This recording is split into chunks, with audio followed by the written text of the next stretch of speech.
গংগাবাৰীত মুকুট ওৰাঙক কেন্দ্ৰ কৰি তীব্ৰ প্ৰতিবাদ।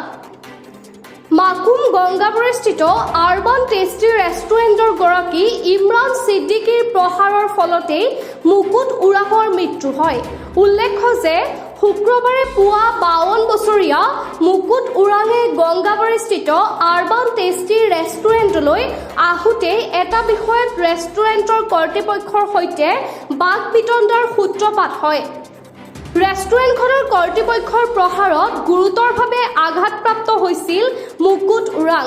পৰৱৰ্তী সময়ত আঘাতপ্ৰাপ্ত ব্যক্তিজনৰ চিকিৎসাৰ সম্পূৰ্ণ ব্যয় ৰেষ্টুৰেণ্ট কৰ্তৃপক্ষই বহন কৰাৰ কথা আছিল যদিও চিকিৎসাৰ প্ৰয়োজনীয় ধন আদায় নিদিয়াৰ অভিযোগত ৰেষ্টুৰেণ্টখনৰ সন্মুখত আঘাতপ্ৰাপ্ত ব্যক্তিজনক লগত লৈ বহুসংখ্যক ৰাইজে তীব্ৰ প্ৰতিবাদ সাব্যস্ত কৰিছিল।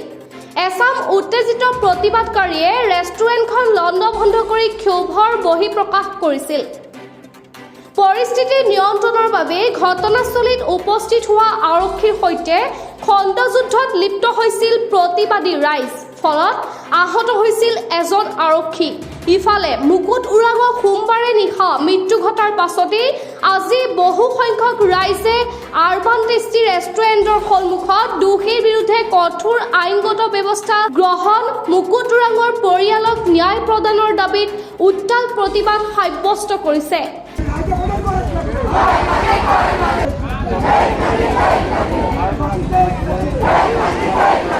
ডিগবৈৰ পৰা বিনন্দ কোঁৱৰৰ ৰিপৰ্ট, নিউজ 7 আছাম ডেইলি।